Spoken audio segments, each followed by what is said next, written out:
শয়তান যখন আমাদেরকে দিয়ে মন্দ কাজ করাতে পারে না, তখন সে চায় আমরা যেন একটু কম ভালো কাজ করি, বা মন্দ কাজটা না করলেও ভালো কাজ যেন না করি। এরকম একটা কথা আমি অনেকদিন আগে কারো একটা লেকচারে শুনেছিলাম বা কোনো একটা লেখায় পড়েছিলাম, আমার মনে নেই, কিন্তু আমি এটাকে খুব রিলেট করতে পেরেছিলাম নিজের জীবনে। যেমন আমার ইউটিউবে খুব একটা ঢোকা হয় না, কিন্তু অনেক সময় হয়তো কোনো তিলাওয়াত শোনার জন্য ঢুকেছি।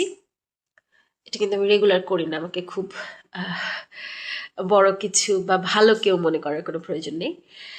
তো এরকম হয় আমার প্রায় যে আমি কোনো তিলাওয়াত শোনার জন্য ঢুকেছি, এবং এরপর আমার ইচ্ছা করছে আচ্ছা তিলাওয়াত শুনবো না, একটু নাশিদ শুনি।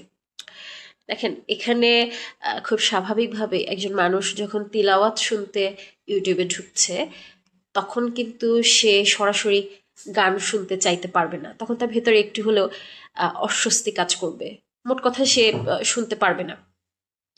যে আমি তিলাওয়াত শুনতে এসে গান শুনবো, এটা আসলে বোধহয় হতে পারে না।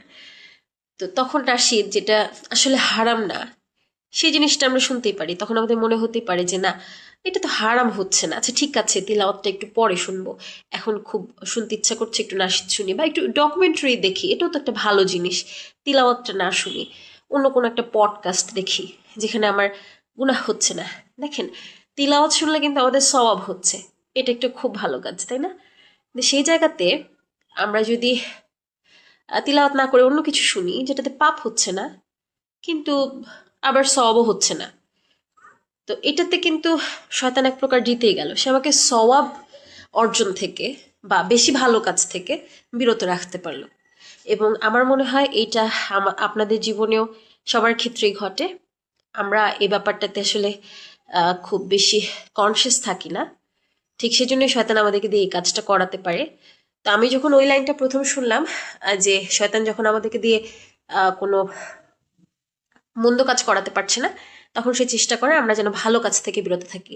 তো এই লাইনটা যখন আমি শুনলাম, তখন আমার এই জিনিসটা খুব রিলেট করতে পারলাম আমি। এবং এরপর থেকে আমি খুব কনসিয়াসলি যখন আমার তিলাওয়াত শুনতে গিয়ে অন্য কিছু শুনতে ইচ্ছা করে, আমি সেটাকে খুব কনসিয়াসলি বাদ দিয়ে দিই। আমি তিলাওয়াত শুনতে ঢুকেছি, তিলাওয়াতই শুনি। তো আমার মনে হয় এইটা আপনাদের জীবনেও ঘটেছে।